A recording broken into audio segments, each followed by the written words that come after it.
This video is brought to you by Surfshark VPN. I want to start off this video by showing you this clip right here.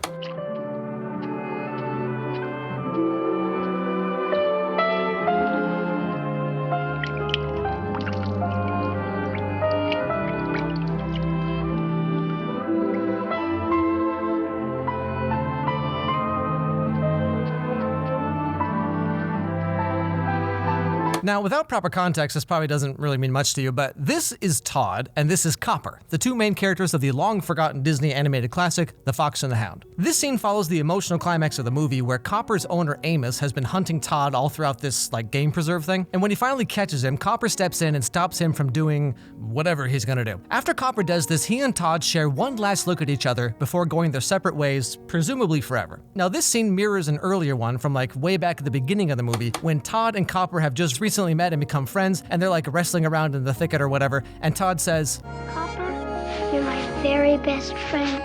"And you're mine too, Todd." "And we'll always be friends forever, won't we?" "Yeah, forever." The story of The Fox and the Hound follows these two little dudes and how their friendship starts, grows, and changes over time, with one of them being a semi-domesticated fox and the other one being a hound dog who's been bred to hunt foxes, ironically enough. So here we have two kids brought together by fate or luck or happenstance, pick your word I guess. They're the same age and live in the same general area, so therefore they become friends. And when you're kids or even teenagers up through college age, I guess, that really is more or less the foundation of most friendships, wouldn't you say? We're both in the same math class, or we got put in the same AP English study group, or our university put us both in the same dorm, or whatever it is. You become friends because why wouldn't you?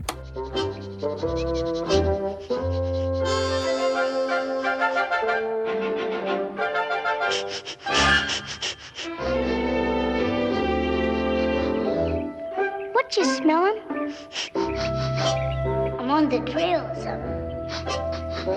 You have the same classes, you're roughly the same age, you both think the person who sits 3 desks away from you is really cute. So right there, you have a lot in common, you got things to talk about, complain about, whatever you do. When our lives are so simple and self-contained, most of our friendships are as well. When you're a kid or even a teenager, your best friend is most likely just someone you've known for a long time, and so you feel like you've been through so much together.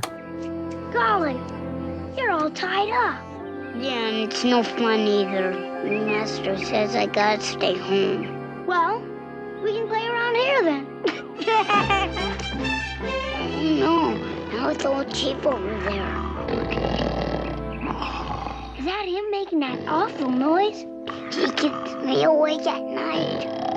As Todd and Copper grow up over the winter, suddenly things aren't quite the way they were. Todd, being a fox, just wants to frolic in the forest and having some good-natured fun, while Copper, on the other hand, has chosen to pursue his life of being a hound dog, a hunter whose main purpose, like I said earlier, is to hunt animals like foxes. And so the friendship that was supposed to last forever begins to crumble when both of our characters realize the foundation of their friendship was really rather shallow at best, and neither of them is who they used to be back when they were kids. "You shouldn't be over here. You're gonna get us both into a lot of trouble." Hey, look, I just wanted to see you. We're still friends, aren't we? Todd, those days are over. I'm a hunting dog now.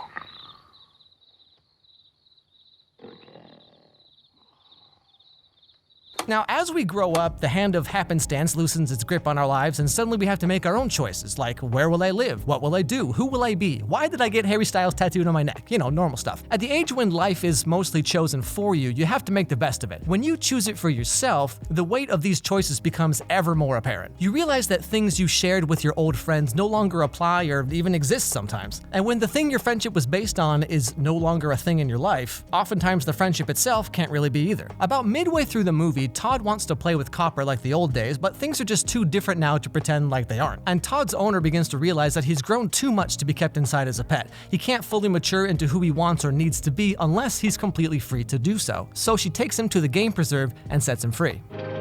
We met, it seems, such a short time ago. You looked at me, needing me so. Yet from your sadness, our happiness grew. And I found out I needed you too. The fires glowed that kept us warm. And now I find we're both alone. as we get older, a lot of things in our lives that we accept because they've always been that way become less relevant, and the choices we make for ourselves take priority. Friendships based on more than convenience or circumstance, parent-child relationships that slowly morph into quasi-friendships between adults who we love and spend our lives with, like these are the things that in theory matter the most. And this is why as an adult, the concept of friendship in and of itself takes on a whole different meaning. For most people, the entire beginning of our lives, you can make friends relatively easily, like the person you sit next to in class, your cousin from out of town, the kid who wore a shirt of your favorite band or whatever. Like these rather innocuous things can spark a friendship really quickly. I'm a fox. My name's Todd. What's your name, kid? Mine's Copper. I'm a hound dog. Gee, I bet you'd be good playing hide and seek. You want to try it, Copper? Can I use my nose? Sure. As an adult, our lives are more or less set in a routine. We're not changing classes, changing schools. We're so busy with work, family, and financial obligations, there's often little room for more friends. Not to mention, most people just kind of suck anyway. And so, there we are, yearning for a simpler time when friendship was easy, life was on a much smaller scale, and growing up seemed so far away that it didn't really bother us one way or the other. But then, you do grow up, and life does move forward, and some of your friends drift away from you as they make their own choices and live their lives how they want, and some of them try to hold on to the good old days way longer than they should and never seem to grow up at all. And many times, as your childhood drifts away, so do the relationships you once held on to. And even though you'll always be friends on some level, the camaraderie itself never fully disappears, but the friendship will never be quite the same. You're different, they're different, the world is different, and your friendship will never be like it once was, because neither will you. And all you can really do at that point is just take one last look at each other before you go your separate ways, perhaps forever.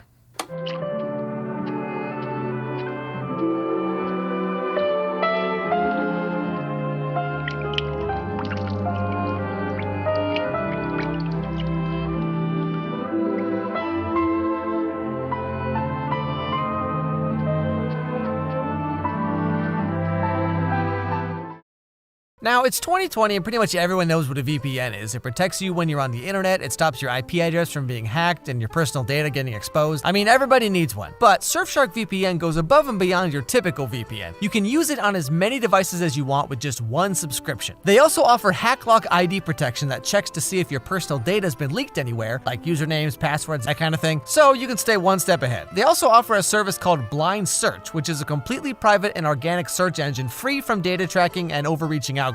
And get this, you can sign up to Surfshark VPN today by going to surfshark.deals/Alex Meyers and use the promo code Alex Meyers to get 83% off the regular price when you sign up for a 2-year subscription. That means you get premium VPN services and a guaranteed peace of mind using any device or all of them at the same time, plus 3 extra months for free. So if you don't have a VPN, then you really need to sign up. But even if you already have one, go to surfshark.deals/Alex Meyers and use the promo code Alex Meyers to give Surfshark a try.